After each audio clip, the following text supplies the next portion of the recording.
Gangster विकास Dubey police encounter में मारा गया। ख्याल रहे कि विकास दुबे को कानपुर ला रही एसटीएफ काफिले की गाड़ी हाईवे पर पलट गई। एसएसपी के मुताबिक गाड़ी पलटने के बाद विकास दुबे ने पिस्तौल छीनकर भागने की कोशिश की। उसे पुलिस पर फायरिंग भी की। एसएसपी ने बताया पुलिस की जवाबी कार्रवाई में विकास जख्मी हुआ। कितने लोग घायल हैं? कितने लोग घायल? 3-4 लोग घायल हैं इसमें। कैसे पलटी है गाड़ी? घायल लोग कहाँ हैं? घायल कहाँ हैं?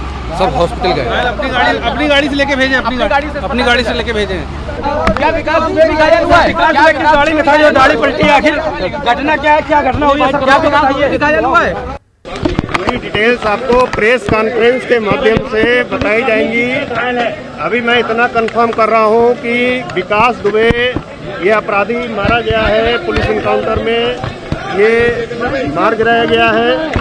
पूरी डिटेल्स इसकी अलग से बताई जाएंगी। क्या इसमें भी हथियार छीनने की कोशिश की थी? सर क्या हथियार छीनने? सूचना प्राप्त हुई है कि जो विकास दुबे आ रहा था उसमें एसटीएफ की गाड़ी पलट गई और पलटने के बाद से उसने पुलिस की वेपन छीनने की कोशिश की, भागा। उस दौरान पुलिस ने भी रिटेलिएटरी फायर किया है और उसमें घायल हुआ, जो बाद में हॉस्पिटल में ले जाया गया और वहाँ उसको डेड घोषित किया गया है। इसके बारे में ऑफिशियल वर्जन जब आएगा तो मुख्यालय के द्वारा रिलीज़ किया जाएगा। नाज़रीन, कानपुर से इस वक्त हमारे नुमाइंदे संदीप सविता हमारे साथ जुड़ चुके हैं। संदीप, सबसे पहले तो इस पूरे मामले में पुलिस एहलकार भी जख्मी हुए हैं, उनकी कंडीशन को लेकर के क्या अपडेट मिल पा रहा है? जिस तरह से समय बीतता जा रहा है वैसे बातें खुलती जा रही हैं, सच्चाई सामने आती जा रही है। अब जो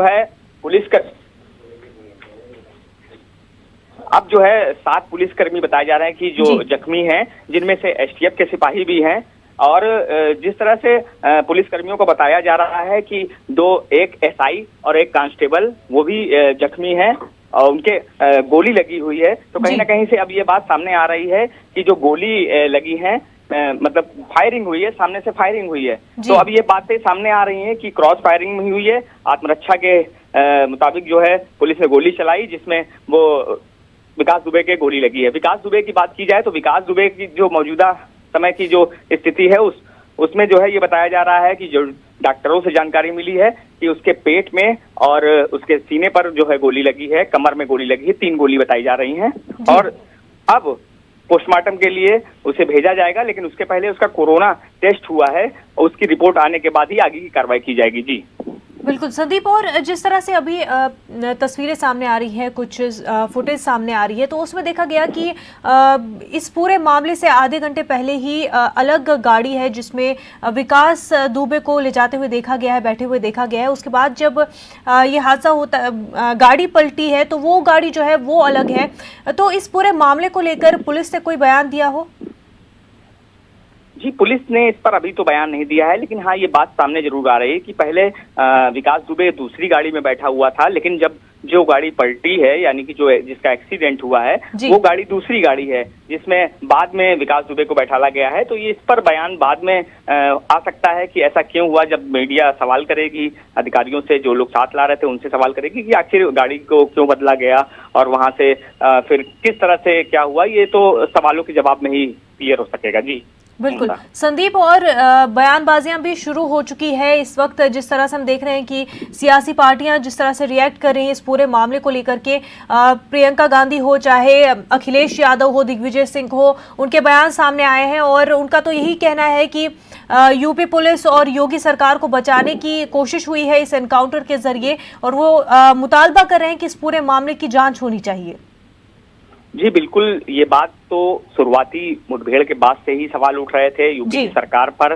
उसके बाद जब वो बॉर्डर क्रॉस कर गया विकास दुबे, उसके बाद फिर मध्य प्रदेश की पुलिस ने उसे पकड़ा। लगातार सवाल जारी रहे, ट्वीट जारी रहे, और अब उसके इनकाउंटर पर और उसके पहले उसकी गिरफ्तारी पर और या सरेंडर था क्या, उस पर सवाल उठते रहे हैं। तो लगातार सवाल उठते रहे हैं, लेकिन एक जांच का विषय ये भी है कि जिस तरह से विकास दुबे के पॉलिटिकल ताल्लुकात थे, सियासी ताल्लुकात थे, वो हर पार्टी में थे, चाहे वो कांग्रेस हो, चाहे वो सपा हो, चाहे वो बसपा हो, और मौजूदा समय में भाजपा के विधायकों भी उसके ताल्लुकात थे। तो कहीं ना कहीं कुछ खुलासा हो सकता था। उसके बाद अब विपक्षी दल ट्वीट कर रहे हैं, आरोप लगा रहे हैं और ये भी मांग कर रहे हैं कि सीबीआई जांच होनी चाहिए। अब आने वाले दिनों में देखना होगा किस तरह से क्या रुख होता है और जांच किस तरह से आगे बढ़ती है, ये देखने वाली बात होगी मुनज़्ज़ा। बिल्कुल संदीप, बेहद शुक्रिया आपका तमाम तफसीलात के लिए।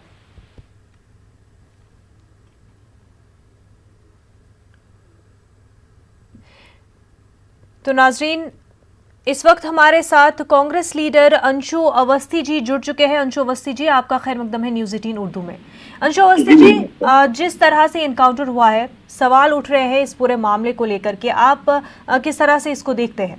नहीं, अगर आप शुरुआत से घटनाक्रम देखिए तो उससे तो ये लगता है ये इनकाउंटर कम है, ये सिर्फ और सिर्फ विकास दुबे को मारने का प्लान था जी। और सरकार उत्तर प्रदेश में जो एक कलंकित गठजोड़ चल रहा है अपराधियों के बीच में, नेताओं के बीच में और अफसरों के बीच में, पुलिसकर्मियों के बीच, उसको बचाने के लिए सिर्फ विकास दुबे को मारना चाह रही थी, जिससे जो राज है वो बना रहे, वो पर्दाफाश ना हो पाए। हकीकत ये है कि आखिर जो अपराध पहले डिप्टी एसपी के पत्र को छिपाया गया, उसके बाद जो क्राइम सीन था विकास दुबे का घर, उसे गिराकर जमींदोज किया गया, क्राइम सीन और सबूत मिटा दिए गए। उसके बाद कोई अपराधी जो 10 मीटर चल नहीं सकता, जिसके पैरों में राट पड़े हैं, वो सरेंडर करता है और सरेंडर के बाद पुलिस किस तरीके से मार देती है। तो इससे ये पता चलता है कि उत्तर प्रदेश की सरकार उत्तर प्रदेश में जो जंगल राज चल रहा है उसे बनाए रखना चाहती है और उसके लिए वो सिर्फ अपराधियों को मोहरा बनाती है, उपयोग करती है, मारती है, लेकिन वो अपराध को कभी समाप्त नहीं करना चाहती। अंशु जी, लेकिन लोग खुश हो रहे हैं कि एक बहुत ही बड़ा क्रिमिनल है, उसको जो है उसका अंजाम तक पहुंचाया गया है और क्योंकि वो भागने की कोशिश कर रहा था तो एनकाउंटर में क्रॉस फायर में मारा गया है, तो लोग तो इसको बल्कि इस चीज से काफी खुश भी हो रहे हैं। देखिए, इस चीज को लेके मैं भी सहमत हूँ कि बिल्कुल अपराधी जो विकास दुबे था उसका एनकाउंटर होना चाहिए था, लेकिन जो शुरुआत से घटनाक्रम है, मैंने फिर से कहा, डिप्टी एसपी के पत्र को छिपाया, घर को जमींदोज किया, सरेंडर के बाद मार रहे हैं, इसमें पूरे उत्तर प्रदेश के 22 करोड़ लोगों का सवाल है। आखिर जो ये पिछले 7-8 दिन से घटनाक्रम चल रहा था, उससे ये पता चल रहा था कि उत्तर प्रदेश में जो अपराध है उसको पूरा पॉलिटिकल संरक्षण है, राजनीतिक संरक्षण, और लोग चाहते थे कि इस अपराध की जो जड़ है, जो लोग सह दे रहे हैं, जो मदद कर रहे हैं, उन तक जो है जांच पहुंचे, उन पर भी कार्रवाई हो। लेकिन अब विकास दुबे को मारकर सरकार ने उन लोगों तक जो है रोक लगा दी है, अब उन लोगों तक पहुंचना बड़ा कठिन। लेकिन अंशु जी, जिस तरह से लगातार यूपी हुकूमत ने पहले से ही, योगी सरकार ने पहले से ही, पहले दिन से ही ये कहती आ रही है कि वो जो है क्राइम पर अपना शिकंजा कसते हुए है और शुरुआत से ही जिस तरह से एनकाउंटर्स हुए हैं जिसमें कई तरह के क्रिमिनल्स मारे गए हैं, तो पहले से ही योगी सरकार ने ये दिखाया है कि वो क्रिमिनल्स के खिलाफ तो काफी सख्त रुख जो है अपनाए हुए हैं। नहीं, उत्तर प्रदेश की बीजेपी सरकार ने जो कहा है उसको अगर आप देखें, विधानसभा में भी, असेंबली के अंदर उन्होंने माना है कि उत्तर प्रदेश में क्राइम बढ़ा है। ये नेशनल क्राइम रिकॉर्ड ब्यूरो के आंकड़े भी कहते हैं कि क्राइम महिलाओं के प्रति, दलितों के प्रति, ब्राह्मणों के प्रति अपराध बढ़ा है। उत्तर प्रदेश में बराबर मुसलमानों को परेशान किया जा रहा है। उत्तर प्रदेश की सरकार, अगर नोएडा में कोई धर्मेंद्र यादव पान खाने जाता पान की दुकान पर, पुलिस उसको उठाती और इनकाउंटर कर देती। एक 6 साल के मासूम बच्चे का इनकाउंटर किया जाता है। तो इनकाउंटर के नाम पर सिर्फ और सिर्फ निर्दोषों को ज्यादा से ज्यादा प्रताड़ित किया गया है। असलियत ये है कि जो अपराधी हैं वो तो प्रमोट हो रहे हैं। जिनके पास सपा और बसपा की सरकार में कट्टा होता था, बंदूक होती थी, भाजपा सरकार में प्रमोशन पाकर वो 47 लेकर चल रहे हैं। पहले जो गरीबों को मारते थे, उद्योगपतियों को मारते थे, अब तो वो पुलिस को सीधे मार रहे हैं। कानपुर की घटना इसका उदाहरण है। मैंने फिर से कहा, भाजपा सरकार ने अपराधियों को संरक्षण दिया है और एक गठजोड़ जो चल रहा है, उस गठजोड़ को बचाने के लिए विकास दुबे का इनकाउंटर किया गया। विकास दुबे यदि जिंदा रहता तो कई लोगों की पोल खुलती, कई नेताओं के चेहरे सामने आते, बेनकाब होते अफसर। उस सब चीजों को बचाने के लिए सरकार ने ये फर्जी इनकाउंटर कराया है।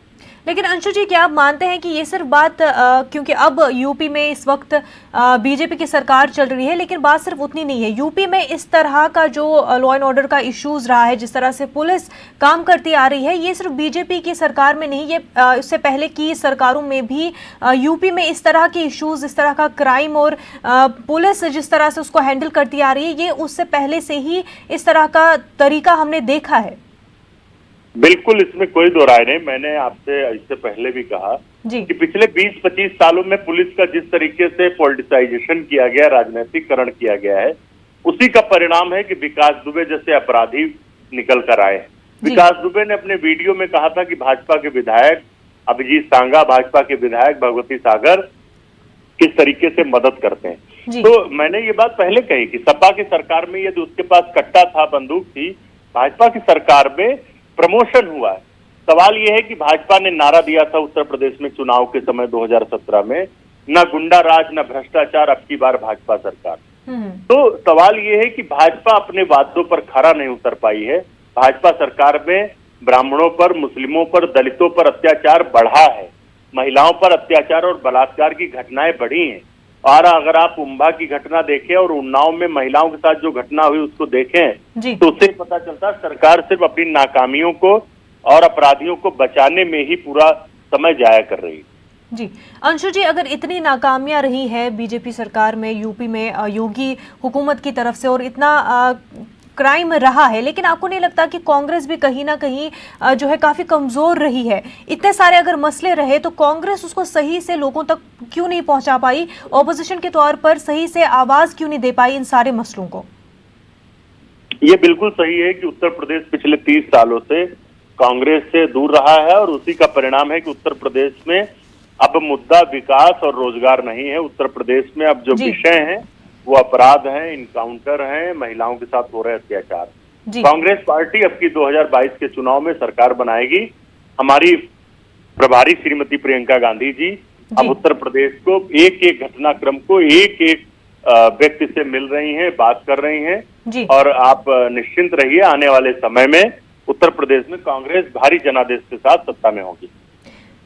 ये देखने वाली बात होगी। अंशु जी, बेहद शुक्रिया आपका हमारे साथ बातचीत करने के लिए।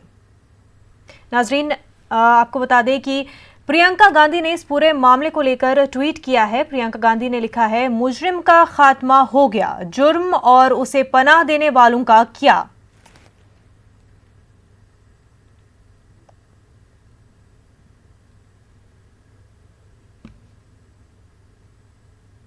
विकास दुबे के एनकाउंटर मामले में दिग्विजय सिंह ने अपने मुनफरिद अंदाज में सवाल उठाए हैं। उनके मुताबिक उन्हें इस बात का पहले से शक था कि विकास दुबे का एनकाउंटर कर दिया जाएगा।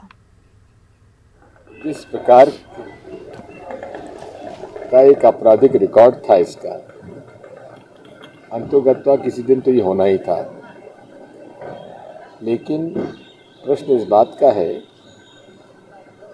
कि जिस प्रकार से वो सरेंडर हुआ या गिरफ्तार हुआ, मध्य प्रदेश पुलिस श्रेय लेना चाहती है। मुझे जो लगता है उत्तर प्रदेश की पुलिस से इनकाउंटर होने की संभावना से बचने के लिए, और फिर जो जिसका एक आशंका थी वही हुआ। यूपी पुलिस ने इनकाउंटर किया और 3 इनकाउंटर हुए हैं पिछले 4 दिन में। यूपी पुलिस ने जो किए हैं, 2 इसके साथी के और इसका, तीनों का जो घटनाक्रम है वो एक सा है। नाजरीन, एक छोटा सा ब्रेक लेंगे, जल्द होंगे हाजिर।